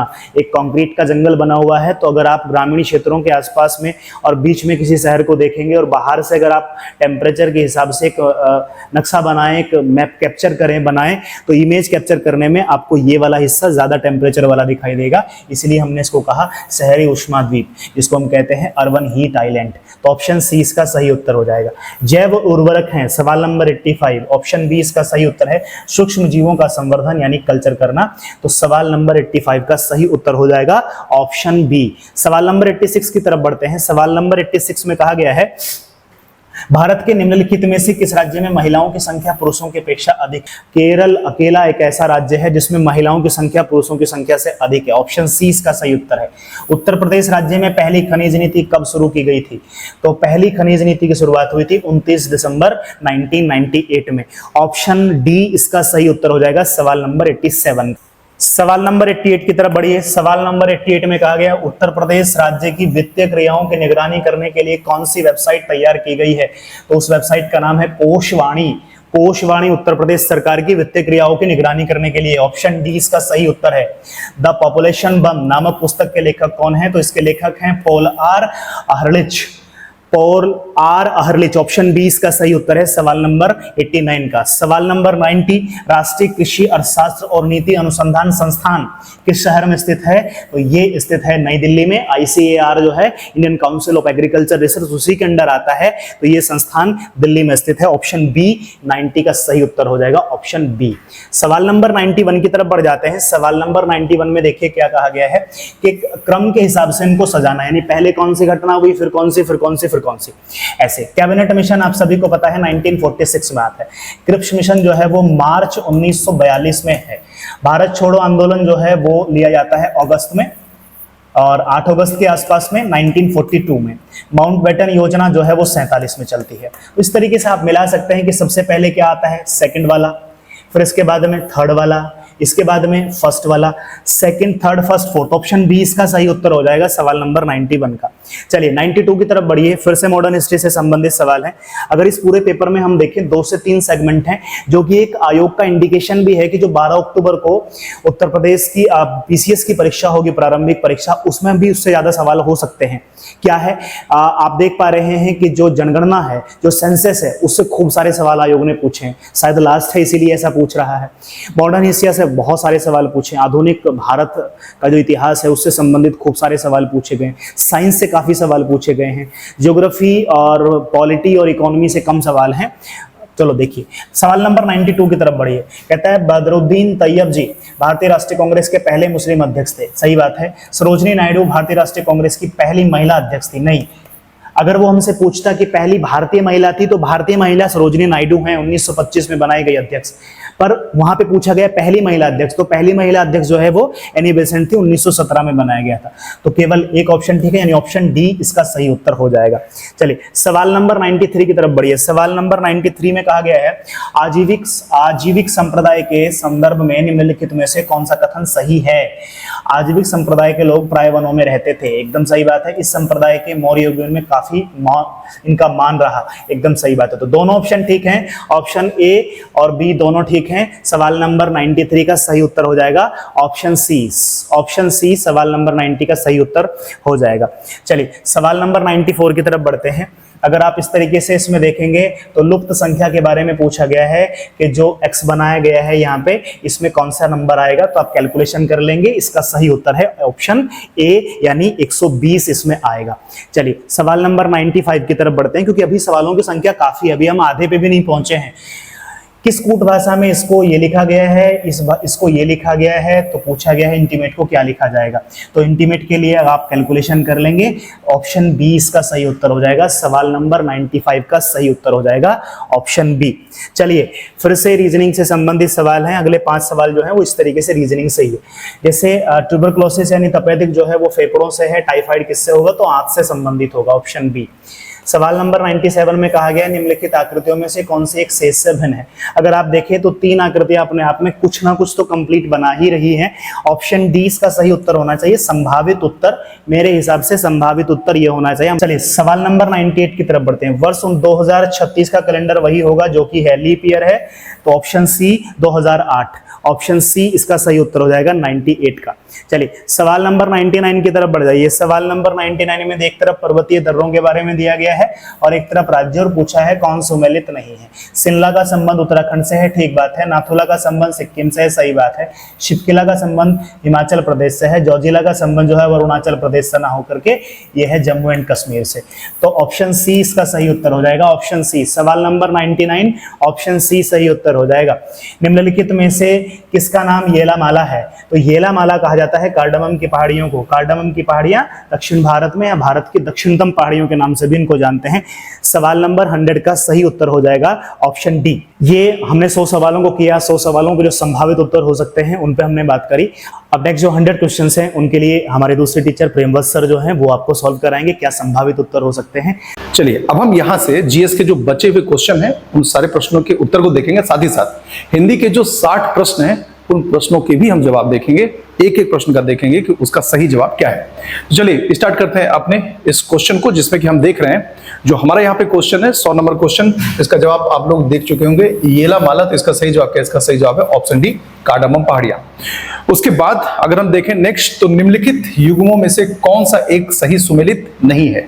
तो इसमें जो हमें विकल्प दिख रहे हैं इन सारे विकल्पों में से विकल्प ए, बी और डी जो है वो सही है, लेकिन जो सवाल पूछ रहा है उसके हिसाब से सही जवाब क्या होगा यहाँ पर? ऑप्शन सी, देवदार नीलगिरी पहाड़ियां। फिर देखिए नेक्स्ट क्वेश्चन वो यह है कि निम्नलिखित में से कौन सा स्थानीय तूफान बंगाल व असम में चाय व चावल की खेती के लिए लाभदायक है? तो इसका सही जवाब है नॉर्वेस्टर्स। जी हाँ, ये ऑप्शन सी इसका सही जवाब है। चलिए फिर हम नेक्स्ट बढ़ते हैं अपने अगले प्रश्न की ओर, और जो अगला प्रश्न है उसको आप देखिए। अब जो अगला प्रश्न है उसके अकॉर्डिंग यहां पर यह है कि 2011 की जनगणना में भारत के निम्नलिखित केंद्र शासित प्रदेशों में से किसकी साक्षरता दर उच्चतम थी? यह सवाल पूछा गया है। तो इसमें जो भी आपको विकल्प दिख रहे हैं इसमें से सही विकल्प है option D, Lakshadweep. Next question यहां पर है कि वे पौधे जो वर्ष भर में तापमान के लिए एक विस्तृत विस्तार को सह लेते हैं कहलाते हैं? तो कहलाते हैं वो यूरीथर्मल, मतलब ऑप्शन बी इसका सही जवाब है। नेक्स्ट क्वेश्चन हम आगे बढ़ते हैं और क्वेश्चन देखिए 105वां जो प्रश्न है उस प्रश्न पर आ रहे हैं। प्रश्न है कि उत्तर प्रदेश में कौन सा कृषि जलवायु क्षेत्र जलवायु परिवर्तन के प्रभावों विशेषकर कृषि के प्रति सबसे अधिक संवेदनशील है? तो इसका सही जवाब है ऑप्शन बी, बुंदेलखंड क्षेत्र। फिर नेक्स्ट क्वेश्चन यहां पर है कि ऊर्जा का 10% का नियम, ऊर्जा का 10% का नियम देने वाले वैज्ञानिक का नाम है? तो उनका नाम है लिंडेमैन, ऑप्शन बी इसका सही जवाब है। फिर क्वेश्चन है कि निम्नलिखित में से कौन सा एक स्थल रुद्ध बंदरगाह है? जी हाँ, यहां पूछा गया है लैंड लॉक्ड हार्बर, मतलब स्थल रुद्ध बंदरगाह है। इसका भी सही जवाब क्या होगा? ऑप्शन डी यहां पर विशाखापत्तनम। क्वेश्चन देखिए कि जली चक्र को नियंत्रित करते हैं, तो कौन नियंत्रित करता है? नियंत्रित करता है ऑप्शन डी 1। फिर देखिए क्वेश्चन यहां पर यह है कि 2011 की जनगणना के अनुसार निम्नलिखित में से किस केंद्र शासित प्रदेश का जनसंख्या घनत्व, जी हां, का जनसंख्या घनत्व सर्वाधिक है? तो देख लेते हैं इसके पहले चारों के चारों विकल्प को। यहां पर देखिए चारों के चारों विकल्प आपको दिख रहे हैं। तो इसका सही जवाब क्या है? इसका सही जवाब है ऑप्शन ए, पुदुचेरी। नेक्स्ट देखिए है यहां पर कि PRANA पोर्टल का क्या उपयोग है? इसका उपयोग है ऑप्शन बी, राष्ट्रीय स्वच्छ वायु कार्यक्रम NCAP की निगरानी। फिर अगला क्वेश्चन है कि भारत के निम्नलिखित में से कौन से राज्य में उच्चतम जनसंख्या घनत्व पाया जाता है? तो इसका जवाब है ऑप्शन बी, बिहार। फिर जो अगला क्वेश्चन है उसको देखते हैं। नेक्स्ट क्वेश्चन यहां पर देखिए, वह क्वेश्चन यहां पर यह है कि निम्नलिखित में से कौन सा ऑपरेटिंग सिस्टम नहीं है? जी हां, पूछा गया कि ऑपरेटिंग सिस्टम नहीं है। तो इसका जो सही जवाब है वह है ऑप्शन ए, माइक्रोसॉफ्ट ऑफिस। फिर 113वां क्वेश्चन क्या कह रहा है? यह क्वेश्चन कह रहा है कि निम्नलिखित में से किस चोल राजा ने त्रिवेंद्रम में चेर नौसेना को नष्ट कर दिया और फिर पांड्य राजा को पकड़ लिया? तो ए, बी, सी और डी में जो आपको अलग अलग चोल शासक दिख रहे हैं, इसमें से ऑप्शन सी राज प्रथम, ये इसका सही जवाब है। फिर देखिए क्वेश्चन यहां पर है कि एक मैक मतलब मीडिया एक्सेस कंट्रोल एड्रेस कितने बिट्स का होता है? तो कितने बिट्स का होता है या होता है ऑप्शन बी 48, मतलब 48 बिट्स का होता है। फिर 115वां क्वेश्चन है कि अकबर और महाराणा प्रताप के मध्य प्रसिद्ध हल्दी घाटी का युद्ध लड़ा गया था किस वर्ष में? 1576 वर्ष में। ये तो आपका जरूर सही हुआ होगा। नेक्स्ट देखिए यहां पर है 116वां क्वेश्चन। ये क्वेश्चन भी आसान है और ज्यादातर जो परीक्षार्थी हैं उन्होंने इसका सही जवाब लगाया होगा। सवाल है कि निम्नलिखित में से किसने यामीन उल खिलाफत और नासिर ए अमीर उल मोमिनीन की उपाधियां धारण की? तो वह कौन था दिल्ली सल्तनत का शासक? वह था अलाउद्दीन खिलजी। फिर यहां पर कि इंटेल कोर i9 एक प्रकार का है, क्या है यह है प्रोसेसर। फिर नेक्स्ट क्वेश्चन हम यहां पर देख रहे हैं कि अमरावती के भव्य स्तूप का निर्माण किसके द्वारा कराया गया था? तो इसका सही जवाब होगा ऑप्शन डी सातवाहन राजवंश। देखिए इसमें पूछा गया भव्य स्तूप का निर्माण किसने कराया था, तो यहां पर होगा सातवाहन राजवंश का। फिर नेक्स्ट क्वेश्चन की ओर हम आगे बढ़े और यहां पर यह क्वेश्चन रहा, क्वेश्चन है यहां पर हमारे लिए कि निम्नलिखित में से किस आलोचक ने भारतीय शासन व्यवस्था के लिए अर्ध संघात्मक शब्द का प्रयोग किया? तो यह है केसी वियर। फिर एक क्वेश्चन कि भारत में केंद्र राज्यों के मध्य करों का वितरण करता है, तो करों का वितरण कौन करता है? तो यह एक संवैधानिक संस्था है, नाम है वित्त आयोग, जिसका उल्लेख है अनुच्छेद 280 में। फिर देखिए क्वेश्चन है कि निम्नलिखित में से कौन नीति आयोग के शासकीय परिषद का हिस्सा नहीं होता है? क्वेश्चन पूछा कि हिस्सा नहीं होता है, तो यहां पर जो विकल्प दिए गए हैं इसमें से नीचे के ये जो विकल्प है मतलब ऑप्शन बी, सी और डी, ये सबके सब शासकीय परिषद के यहां पर मतलब उसमें हिस्सा लेते हैं। तो कौन हिस्सा नहीं लेता है? तो राज्यों के राज्यपाल। फिर अगले क्वेश्चन की ओर बढ़े तो क्वेश्चन को देखिए, यहां पर क्वेश्चन क्या पूछा जा रहा है। क्वेश्चन यहां पर है कि निम्नलिखित, ध्यान दीजिएगा, निम्नलिखित में से कौन सी एक वैधानिक संस्था है? तो जो 4 विकल्प दिख रहे हैं उसमें से सही विकल्प कौन सा है? उसमें सही विकल्प है ऑप्शन ए श्रम आयोग। जी हाँ, नीति आयोग, योजना आयोग और वित्त आयोग की अगर हम बात करें तो ये वैधानिक संस्था नहीं है। अब इसमें यहां पर पूरी व्याख्या करना थोड़ा सा मुश्किल इसलिए लगेगा क्योंकि आपको यहां पर जो प्रश्न पूछा गया उसका सही जवाब चाहिए। इसलिए हम आगे बढ़ रहे हैं कि भारत में राष्ट्रीय आय का आकलन करता है कौन करता है? राष्ट्रीय सांख्यिकी कार्यालय करता है, मतलब NSO करता है। फिर एक निम्नलिखित में से भारत से सम्मानित होने वाले प्रथम भारतीय कौन थे? जी हाँ, प्रथम भारतीय थे ऑप्शन बी सी राजगोपालाचारी। फिर अगला सवाल हम देख रहे हैं यहां पर, और सवाल यहां पर है 125वां, और सवाल यहां पर पूछा जा रहा है कि निवेश मित्र योजना किस राज्य सरकार द्वारा प्रारंभ की गई है? तो इसका सही जवाब है ऑप्शन सी उत्तर प्रदेश। फिर नेक्स्ट क्वेश्चन देखिए कि अबुल फजल द्वारा लिखी गई अकबरनामा की तीसरी जिल्द का क्या नाम है? जी हाँ, तीसरी जिल्द का नाम यहां पे पूछा जा रहा है, उसका जवाब है ऑप्शन डी आईने अकबरी। नेक्स्ट क्वेश्चन कि भारत में सबसे बड़ी अर्थव्यवस्था किस राज्य की है? वह राज्य कौन सा है? वह राज्य है ऑप्शन ए महाराष्ट्र। फिर देखिए क्वेश्चन है कि 1539 ईस्वी में अपनी मृत्यु के पूर्व बाबा गुरु नानक ने अपना उत्तराधिकारी किसको चुना? तो उन्होंने चुना था ऑप्शन ए गुरु अंगद को।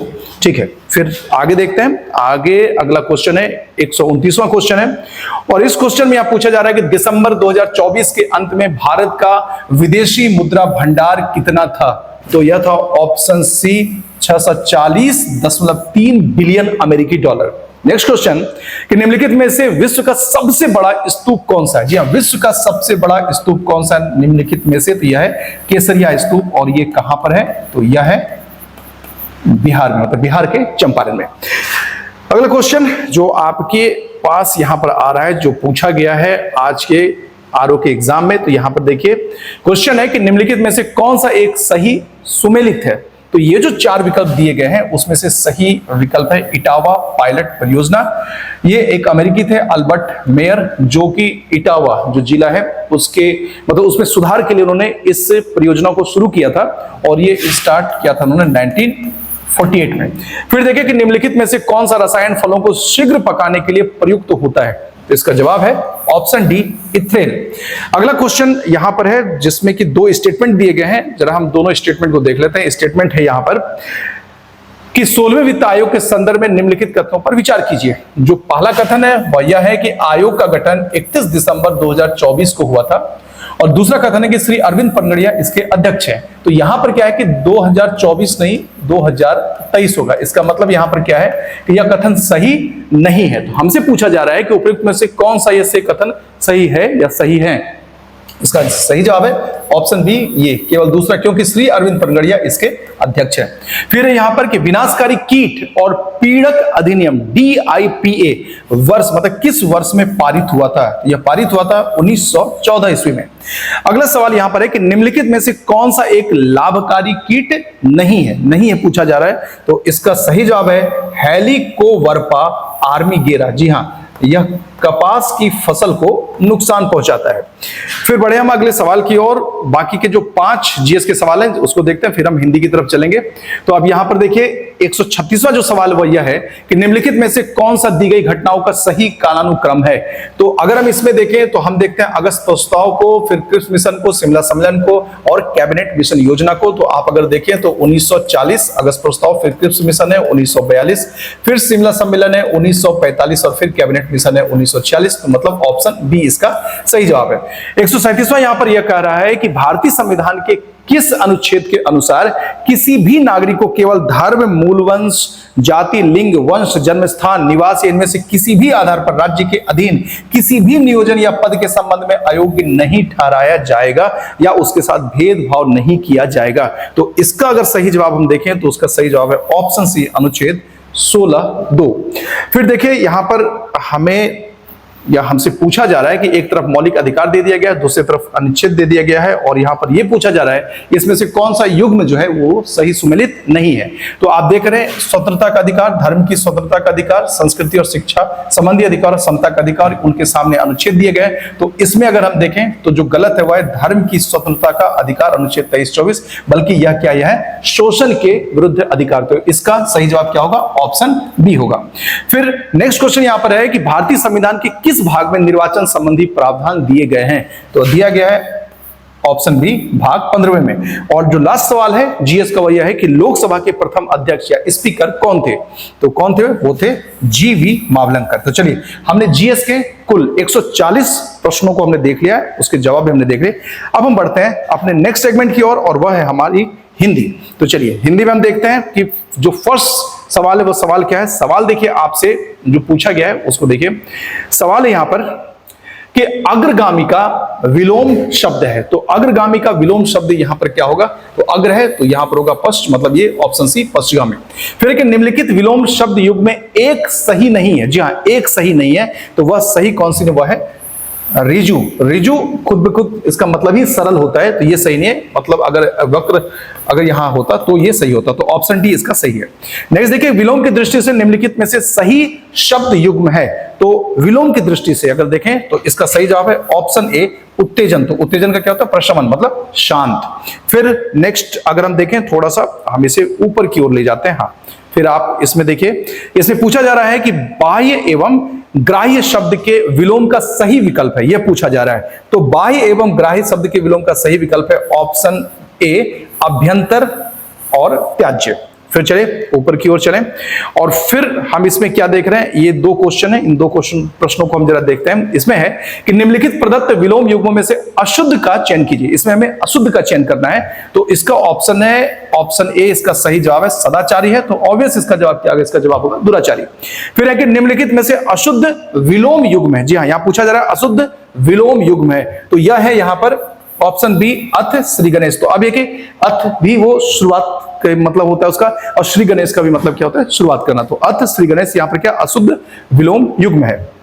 चलिए फिर देखिए हम अपने इसके आगे के प्रश्न की ओर। ये रहा हमारा अगला प्रश्न यहां पर सवाल पूछा जा रहा है कि कुछ लोग नागपुर से आए हैं, वाक्य में कुछ शब्द विशेषण का कौन सा भेद है? कुछ के बारे में पूछा है, तो ये क्या हो जाएगा? ये हो जाएगा संख्यावाचक विशेषण। फिर लेकिन निम्नलिखित में से कौन सा शब्द वृक्ष का पर्यायवाची नहीं है? जी हां, वृक्ष का पर्यायवाची पूछा जा रहा है, तो कौन सा शब्द नहीं है? तो यहां पर ये जो विषिक है वह है वृक्ष का पर्यायवाची नहीं है, मतलब ऑप्शन सी सही है। नेक्स्ट, कामिनी अत्यंत सुंदर है। इस वाक्य में अत्यंत क्या है? इस वाक्य में अत्यंत है विशेषण। फिर देखिए 150वां है कि निम्नलिखित में से गुणवाचक विशेषण के अंतर्गत नहीं है। जी हां, गुणवाचक विशेषण के अंतर्गत नहीं है। इसका जवाब है ऑप्शन ए सब। फिर देखिए फिर हम बढ़े आगे की ओर और ये रहा हमारा जो इस पेज का जो सवाल है। ये बाकी के जो 4 सवाल है वो देखते हैं। सवाल है कि निम्नलिखित में से गुणवाचक विशेषण के अंतर्गत नहीं है। तो इसका जवाब हम देख रहे हैं ऑलरेडी क्या है? सब है। फिर एक निम्नलिखित में से सूर्य का पर्यायवाची नहीं है। जी हाँ, सूर्य का पर्यायवाची नहीं है। तो ये तीन जो है ये सूर्य के पर्यायवाची हैं। तो कौन सा नहीं है? शार्दुल नहीं है, मतलब ऑप्शन ए इसका सही जवाब है। फिर एक निम्नलिखित में से अग्नि का पर्यायवाची नहीं है। तो फिर यहां पर जो आपको दिख रहे हैं ये कृषाणु, हुताशन, पावक, ये इसके पर्यायवाची है। तो कौन नहीं है? अद्रि नहीं है। जी हाँ, अद्रि, पहाड़, पर्वत ये नहीं है, अग्नि का पर्यायवाची वो नहीं होगा। फिर एक निम्नलिखित में से किस समूह में सभी शब्द वो पर्यायवाची नहीं है? जी हाँ, सभी शब्द पर्यायवाची नहीं है। तो यह है ऑप्शन सी, क्योंकि आप इस विकल्प को देखेंगे, ऑप्शन सी को देखेंगे, इसमें है रश्मि, अंशु, मयूख और क्या है? चैन। तो ये विकल्प जो है वह सही है। इस प्रश्न का जवाब यह है, ऑप्शन सी है। चलिए नेक्स्ट क्वेश्चन की ओर बढ़े। अगला सवाल यहां पर हम देख रहे हैं। सवाल यहां पर देखिएगा इसको कि अनेक शब्दों के लिए एक शब्द के निम्नलिखित युग्मों में से कौन सा युग्म गलत है? जी हाँ, कौन सा युग्म गलत है? तो अगर आप इसे देखेंगे तो इसमें आपको पता यह चलेगा कि ऑप्शन बी गलत है। जी हाँ, क्यों? क्योंकि जीतने की इच्छा को यहां पर कहा गया है जिजीविषा। जिजीविषा जो है वह होता है क्या? जीने की इच्छा। तो ऑप्शन बी इसका सही जवाब है। फिर एक जिसे किसी बात की आकांक्षा ना हो, वाक्यांश के लिए उपयुक्त शब्द है। तो उपयुक्त शब्द है ऑप्शन सी, निःस्पृही, ये इसका सही है। फिर उसके बाद अगर हम देखें 156, तो यहां पर यह कि वर्तनी की दृष्टि से शुद्ध शब्द की पहचान कीजिए। तो यहां पर हमें वर्तनी की दृष्टि से शुद्ध शब्द की पहचान करनी है। अब ये जो सवाल है जरा मैं इसलिए कर रहा हूं यहां पर शुद्ध की, देखिए क्या है, क्योंकि लब्ध प्रतिष्ठित यह भी सही है, अंतर्धान यह भी सही है, द्वारिका यह भी सही है। हालांकि द्वारका को हम द्वारका इस तरह भी लिखते हैं, लेकिन अब यहां पे जो अकस्मात दिया गया है ये अकस्मात यहां गलत है। तो अब ये जो प्रश्न पूछा गया है तो ये प्रश्न की प्रकृति ही इस जो विकल्प दिए गए उसके साथ उसमें तालमेल नहीं बैठ रही है। तो अगर यह पूछा जाता है कि अशुद्ध शब्द की पहचान कीजिए तो इसका सही जवाब होता है ऑप्शन बी, अकस्मात। फिर देखिए क्वेश्चन यहां पर कि वाक्यांश के लिए एक शब्द की दृष्टि से कौन सा युग्म अशुद्ध है? पूछा जा रहा है अशुद्ध है। जी हाँ, तो अब देखिए इसमें अगर आप देखिएगा ऑप्शन बी, सी और डी, तो ये तीनों के तीनों सही हैं। यहां जो हम देख रहे हैं झूठ बोलने वाला, क्या दिया गया? मितभाषी। नहीं, मितभाषी यहां पर क्या होता है? कम बोलने वाला। झूठ बोलने वाले को हम कह सकते हैं मिथ्याभाषी। ठीक है, आगे देखिए, आगे यहां पर है कि वर्तनी की दृष्टि से शुद्ध शब्दों के सही विकल्प की पहचान कीजिए। तो शुद्ध शब्दों के जो विकल्प है उसकी हमें पहचान करनी है। चलिए देख लेते हैं। तो इसमें अगर आप देखिएगा तो शुद्ध शब्द यहां पर क्या है? Option D. जी हां, सहस्त्र, चिन्ह, अगस्त्य और मैथिली, इसका यह जो विकल्प डी है वह सही है। फिर देखिए अधोलिखित में से किस विकल्प के सभी शब्दों की वर्तनी अशुद्ध है? पूछा जा रहा है अशुद्ध है। इस विकल्प में कौन से यहां पर जिसमें जितने भी शब्द दिए गए सबके सब अशुद्ध हैं? तो देखिए ये रहा वो ऑप्शन सी, अधीन, पूज्य, ब्रह्म। मतलब गलत है, अधीन, पूज्य और ब्रह्म। इसमें देखिए हम फिर इस तरफ देखते हैं कौन कौन से प्रश्न हैं। अगर हम इधर आते हैं तो हम यहां पर ये प्रश्न देख रहे हैं। प्रश्न यहां पर 160वां कि चरित्रवान व्यक्ति अच्छे कर्म करता है। वाक्य में चरित्रवान शब्द विशेषण का कौन सा भेद है? तो जो चरित्रवान है वह कौन सा भेद है? वह ऑप्शन डी, गुणवाचक विशेषण। फिर देखिए कि तत्सम तद्भव की दृष्टि से कौन सा युग्म सही नहीं है? तो युग्म सही नहीं है, तो सही नहीं है कौन सा? ऑप्शन डी, पर्यंक। जो यहां पर फूल दिया गया पर्यंक का मतलब होता है पलंग। फिर देखिए कि वह नौकर नहीं आया। तो यह जो वाक्य है इस वाक्य में विशेषण शब्द है। तो इस वाक्य में विशेषण शब्द है ये वह नौकर नहीं आया। चलिए क्वेश्चन देखिए 163, वो पूछा जा रहा है कि अधोलिखित में से तत्सम तद्भव का सही युग्म नहीं है। 163 नंबर। चलिए इसका देखते हैं क्या है सही जवाब। तो इसमें अगर हम देखें तत्सम तद्भव का सही युग्म नहीं है, तो ये तीन के तीन जो है ये सही है। तो ये जो प्रागुण है और पोथी, तो ये क्या है? ये गलत है। प्रागुण मतलब बात हो रही है किसकी? घूर्णन की बात हो रही है, घूर्णी की बात हो रही है। ठीक है, नेक्स्ट देखिए क्वेश्चन है कि अधोलिखित में से तत्सम शब्द का चयन कीजिए। तत्सम शब्द का चयन करना है। तो चार विकल्प दिख रहे हैं। तो इसमें क्या है? इसमें आमलक मतलब आंवला। फिर देखिए 165वां, निम्नलिखित शब्दों में से कौन सा शब्द तद्भव है? यहां कोई आप पूछा जा रहा है तद्भव है ना कि तत्सम। तो अक्षर, अक्षांश और नेत्र ये क्या है? ये तत्सम है। तो क्या बचा? कंधा। और कंधा के अगर हम देखें तो इसका क्या होता है? स्कंद होता है इसका तत्सम। चलिए अगला क्वेश्चन यहां पर जो पूछा गया वो देखते हैं। क्वेश्चन है यहां पर, ये रहा क्वेश्चन देखिए यहां पर ये पूछा जा रहा है कि अधोलिखित में से कौन सा वाक्य शब्द चयन की दृष्टि से शुद्ध है? जी हां, पूछा जा रहा है शब्द चयन की दृष्टि से शुद्ध है। तो शुद्ध अगर आप देखिएगा तो यहां पर अगर चारों के चारों विकल्प को आप पढ़िएगा तो इसमें ऑप्शन डी जो है, मैं उनका पितृवत सम्मान करता हूं, ये सही है। फिर देखिए वर्तनी की दृष्टि से अशुद्ध शब्द, जी हां अशुद्ध शब्द पूछा जा रहा है। तो आनुषंगिक सही है, पैतृक सही है, आध्यात्मिक सही है। गलत क्या है? अभ्यंतरिक, ये गलत है। तो ये आभ्यंतरिक होता है। तो ये ऑप्शन डी क्या है? सही है। नेक्स्ट, निम्नलिखित में से शुद्ध वाक्य का चयन कीजिए। तो इसमें अगर हम देखें तो इसमें से ऑप्शन डी, किसने यह कहा था, यह सही है, मतलब ऑप्शन डी यहां पर सही है। फिर है कि अशुद्ध वाक्य का चयन कीजिए। अशुद्ध वाक्य का चयन करना है इन 4 विकल्पों में से। तो इसमें से ये जो बी, सी और डी है वह क्या है, वह सही है। चौथा जो दिख रहा है आपको, उन्होंने उसकी आड़े हाथों खबर ली, ये गलत है। यहां पर यह होना चाहिए कि उन्होंने उसकी आड़े, मतलब अगर आप दूसरी तरफ देखें, उन्होंने उसको आड़े हाथों लिया, ये इसका यहां पर सही होगा, जो अगर हम सेंटेंस की बात करेंगे, शुद्ध वाक्य की बात करेंगे। चलिए नेक्स्ट यहां पर क्या है, नेक्स्ट यहां पर के क्वेश्चन है यहां पर कि निम्नलिखित में से किस वाक्य में सर्वनाम का सही प्रयोग नहीं हुआ है। सर्वनाम का सही प्रयोग यहां पर नहीं हुआ है, तो ऑप्शन बी देखिए यहां पर, मेरे को या रुचिकर नहीं, ये गलत है, मतलब यहां पर होगा मुझे या रुचिकर नहीं, वो सही होगा। क्वेश्चन है कि वर्तनी की दृष्टि से शुद्ध शब्द है। जी हां, वर्तनी की दृष्टि से यहां पर शुद्ध शब्द कौन है, तो पुजारी, ये गलत है। तदुपरांत ये गलत है, तदुपरांत होता है। अनाधिकारी, यह भी गलत है। अनधिकारी या अनधिकार ये शब्द सही होता है। और अत्युक्ति, ये जो दिख रहा है आपको ऑप्शन सी, ये सही है।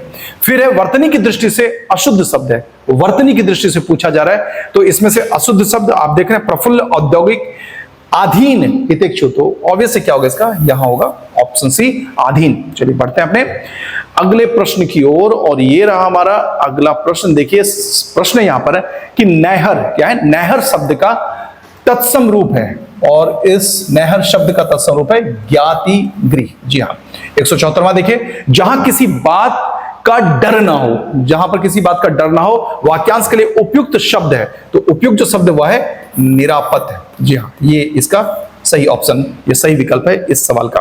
फिर कि अधोलिखित में से तत्सम शब्द को चिन्हित कीजिए। तो अब यहां पर हमें तत्सम शब्द को चिन्हित करना है, तो आग, स्वामी, बच्चा और कान, तो इसमें से जो स्वामी है यह इसका सही जवाब है, ऑप्शन बी। फिर देखिए नेक्स्ट क्वेश्चन कि निम्नलिखित में से कौन सा विकल्प तत्सम शब्द नहीं है। तो कौन सा विकल्प तत्सम शब्द नहीं है, तो जल तत्सम है, अग्नि तत्सम है, पुत्र तत्सम है, हाथ, ये क्या है, ये तत्सम नहीं है, तो ऑप्शन सी इसका सही जवाब है। अगला क्वेश्चन देखिए, क्वेश्चन है यहां पर, यह सवाल पूछा गया है कि निम्नलिखित में से कौन सा तुरंत का तत्सम रूप है, तुरंत का, तो तुरंत का तत्सम रूप क्या हो जाएगा यहां पर, त्वरित। फिर नेक्स्ट क्वेश्चन कि तत्सम तद्भव का कौन सा विकल्प सही है। अब ये क्वेश्चन जो है, इस क्वेश्चन में मुझे ऐसा लग रहा है कि यह प्रश्न अपने आप में गलत है। क्यों गलत है वो मैं बता रहा हूं। देखिए अगर आप देखिए मधुक भौरा, तो यहां पर क्या होगा, ये मधुक होगा, ये होगा मधुक मतलब भौरा, ठीक है। फिर यहां पर देखें वल्गा, ये बाघ, वल्गा जो होता है वो क्या, वो लगाम होती है, वल्गा जो है वो लगाम होती है। फिर अगर मत्सर की बात करें तो मत्सर का मतलब होता है ईर्ष्या और द्वेष। फिर वृत्ति की बात करें तो ये प्रोफेशन होता है, ये पेशा होता है। तो अगर हम देखें तो इसमें से कोई भी जो विकल्प है वो सही नहीं है। अब आगे देखते हैं कि आयोग क्या करता है। फिर यहां पर है कि नीचे दिए गए शब्दों में से तत्सम, जी हाँ तत्सम नहीं है, तो तत्सम नहीं है तो वो कौन सा, वह है अकेला। चलिए अगला सवाल देखते हैं। अगला सवाल यहां पर ये रहा हमारा, ये है कि निम्न में से, ध्यान दीजिएगा, निम्न में से घोड़ा का पर्यायवाची नहीं है, तो घोड़ा का पर्यायवाची कौन सा नहीं है, ये रहा ऑप्शन सी, शार्दूल नहीं है, बाकी है बाजी और तुरंग, ये घोड़ा का पर्यायवाची है। फिर क्वेश्चन है कि निम्नलिखित में से कामदेव का पर्यायवाची नहीं है। जी हाँ, कामदेव का पर्यायवाची नहीं है, तो कामदेव का पर्यायवाची यहां पर कौन सा नहीं, ऑप्शन डी, माधव, ये नहीं है। फिर देखिए क्वेश्चन कि अधोलिखित में से किस विकल्प में सभी शब्द पर्यायवाची नहीं है, नहीं है पूछा जा रहा है। तो अब जो ये विकल्प आपको दिख रहा है, इन तीनों में जो दिख रहा है सब के सब क्या है, पर्यायवाची है।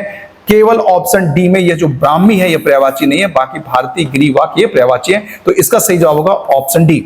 फिर देखते हैं हम अपने अगले प्रश्न को। प्रश्न यहां पर, चलिए ये जो प्रश्न है यहां पर उसमें यह पूछा गया है कि अधोलिखित में से सिंह का पर्यायवाची नहीं है, तो सिंह का जो पर्यायवाची नहीं है वह क्या है, वो मार नहीं है। जी हाँ, मार नहीं है। कामदेव को या कामदेव के लिए मार शब्द यूज किया जाता है। नेक्स्ट, अधोलिखित में से नदी का पर्यायवाची नहीं है, तो नदी का पर्यायवाची क्या नहीं है, वेणी, ये ऑप्शन डी इसका सही जवाब है। वेणी मतलब जूड़ा जो होता है उसको कहते हैं वेणी। फिर नेक्स्ट, निम्नलिखित में से ब्रह्मा का पर्यायवाची नहीं है, तो ब्रह्मा के पर्यायवाची को अगर हम यहां पे देखें तो हिरण्यगर्भ, विरंची और विधाता ये ब्रह्मा के पर्यायवाची हैं। विबुध ये जो है ये ब्रह्मा के पर्यायवाची नहीं है, बल्कि जो देवता है, जी हाँ देवता, देवता देव, उसके लिए इसका प्रयोग किया जाता है। ठीक है, नेक्स्ट देखिए, नेक्स्ट यहाँ पर जो प्रश्न है उन प्रश्नों को हम यहाँ पर देखते हैं। प्रश्न है यहाँ पर कि जो हरावल, ये जो शब्द है हरावल शब्द निम्नलिखित में से किस वाक्यांश के लिए प्रयुक्त होता है?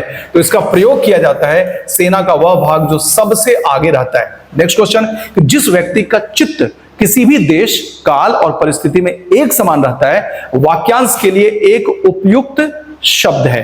तो वह शब्द क्या है? वह है स्थिर चित्त। नेक्स्ट क्वेश्चन कि वाक्यांश के लिए एक शब्द के अधोलिखित विकल्पों में से कौन सा विकल्प अशुद्ध है? क्या पूछा जा रहा है? अशुद्ध यहां पे पूछा जा रहा है। तो अब इसमें देखिए क्या है कि अगर आप देखेंगे बहुत बोलने वाला, वाचाल, ठीक है, जहां लोगों का मिलन हो, सम्मेलन, अनिश्चित, जीविका, आकाशवृत्तीय विषय, तो गलत क्या है? गलत है ये मरने की इच्छा, मुमुक्षा। मुमुक्षा नहीं, ये जो मुमुक्षा है इसको कहते हैं क्या? मोक्ष की जो इच्छा है वो होती है मुमुक्षा, और मरने की इच्छा की बात करें तो वो होती है मुमूर्षा। फिर देखिए इसमें जो अगला क्वेश्चन जो पूछा गया है उस क्वेश्चन को देखिए कि उत्तर और पूर्व दिशा के मध्यवर्ती कोण को, जी हां, उत्तर और पूर्व दिशा के मध्यवर्ती कोण को क्या कहते हैं? तो इसे क्या कहा जाता है? इसे कहा जाता है ऑप्शन बी, जी हां, ये कहा जाता है ईशान कोण। चलिए अगला क्वेश्चन यहां पर कि वाक्यांश तथा उसके लिए प्रयुक्त एक शब्द का कौन सा युग्म सुमेलित नहीं है? तो सुमेलित कौन सा नहीं वो देखते हैं। यहां पर है जो आप देख रहे हैं, किए गए या किए हुए उपकार को मानने वाला, ठीक है, कृतज्ञ है, जिसका पार ना पाया जा सके, अपार, जो इंद्रियों के परे हो, अतीन्द्रिय, जानने की इच्छा रखने वाला, बुद्धिमान, ये यहां पर गलत है। जानने की इच्छा रखने वाला जिज्ञासु कहलाएगा। तो यहां पर ये क्या है? ये गलत है। लेकिन अगर हम इस प्रश्न के सही जवाब की बात करें तो ऑप्शन डी सही है। फिर एक श्रृंगार करके नायक की प्रतीक्षा करने वाली नायिका वाक्यांश के लिए उपयुक्त शब्द है। तो उपयुक्त शब्द कौन सा? वह है वासक सज्जा। चलिए अब बचे हैं 10 सवाल, इन जरा 10 सवालों के जवाब भी देख लेते हैं। अब यहां पर जो सवाल है वो सवाल यहां पर है, आप इसको देखिए। चलिए अब ये सवाल है, सवाल में अगर हम देखें, सवाल यहां पर मिलाने के लिए दिया गया है और इसमें देखिए कि एक तरफ ये शब्द दिए गए हैं, दूसरी तरफ यहां पर विलोम है। अब इसमें अगर हम देखें, हम क्या देख रहे हैं? उदार। तो उदार की अगर हम बात करें तो क्या होगा? यहां पर कृपण। तो अब आप देखिए 1 का 2, उदासीन, उदासीन का क्या होगा? आसक्त। उद्धत का क्या होगा? विनीत। और उद्भव का क्या होगा? वह होगा अवसान। तो मतलब A का 2, तो A का 2 यहां पर हम देख रहे हैं, B का 4, C का 1 और D का हम देख रहे हैं क्या? उद्भव का अवसान, तो D का 3। तो इसका सही जवाब होगा ऑप्शन सी। फिर नेक्स्ट देखिए कि निम्नलिखित में से अभिज्ञ शब्द का उपयुक्त विलोम है। तो इसका है ऑप्शन सी, अनभिज्ञ। नेक्स्ट देखिए कि विलोम की दृष्टि से शुद्ध शब्द युग्म है। यहां पर यह पूछा जा रहा है विलोम की दृष्टि से। तो विलोम की दृष्टि से अगर आप देखिएगा, ये ऑप्शन बी सूक्ष्म और स्थूल, ये इसका सही है, क्योंकि बाकी जो भी आप देख रहे हैं, अस्म, अस्म का मतलब पत्थर होता है, दुर्बल, निर्बल एक ही है, अराती, शत्रु, ये सब के सब एक ही शब्द हैं। तो मतलब प्रयोग कर सकते हैं इन शब्दों का एक दूसरे के बदले। फिर देखिए नेक्स्ट क्वेश्चन यहां पर है। अगर हम इस क्वेश्चन को देखें तो क्वेश्चन में देखिए आप क्या है, यहां पर क्वेश्चन है कि यहां पर शब्द है, फिर विलोम यहां पर हमें मिलान करना है कि प्रफुल्ल। तो प्रफुल्ल तो अगर है तो इसका क्या होगा? ये होगा मलान। फिर व्यास, व्यास का क्या होगा? समास। कृत्रिम, यहां पर क्या होगी? प्राकृत। और प्रेम, इसका क्या होगा? इसका होगा घृणा। तो अब हिसाब से देखिए तो ए का क्या है? ए का हम 3 देख रहे हैं, ये दोनों में है। फिर हम देख रहे हैं व्यास का समास, तो यहां पर ए का 3, बी का 2, सी का 4 और डी का 1। तो क्या होगा? ऑप्शन डी जो है वह इसका सही है। चलिए फिर नेक्स्ट देखें, जो सवाल है हमारे पास ये रहा सवाल, और इस सवाल को देखते हैं। यहां पर पूछा जा रहा है कि विशेष विशेषण की दृष्टि से कौन सा विकल्प सही है? तो यहां जो हमें दिख रहा है उत्साह, उन्नति, उदय, उदित, उपज, उपकार, इच्छा, अपेक्षा, तो इसमें है उदय, उदित। ऑप्शन बी सही है। नेक्स्ट देखिए, कश्मीरी सेब सिंदूरी लाल होता है। वाक्य में जो सिंदूरी शब्द है, तो सिंदूरी शब्द यहां पर क्या है? वह है प्रविशेषण। जी हाँ। फिर क्वेश्चन देखिए यहां पर, और जो बाकी के 3 प्रश्न है, जरा उन 3 प्रश्नों को भी हम देखेंगे। यहां पर फिर मिलान करने के लिए पूछा गया है, तो चलिए पहले मिलान कर लेते हैं। मिलान करने में यहां पर यह पूछा गया है कि सूची 1 में दे दिया गया है विशेष्य, सूची 2 में दिया गया विशेषण। चलिए इसको मिलान करें, तो मिलान करते हैं। वायु का क्या है? वायव्य। विवाद का क्या है? विवादी। विकास का विकसित। और विषाद का अगर हम देखें तो वह क्या है? विष्टन। तो वायु का वायव्य, तो इसका मतलब ए का क्या है? ए का 4 आप देख लिया।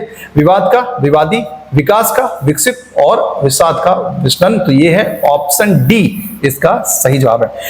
फिर देखिए बाकी के दो क्वेश्चन है, उसमें देखते हैं पहला क्वेश्चन कि निम्नलिखित में से विशेष शब्द कौन है। विशेष शब्द की बात करें यहां पर तो गर्विला, तो ये नहीं होगा क्योंकि इसका जो विशेष है वो गर्व है।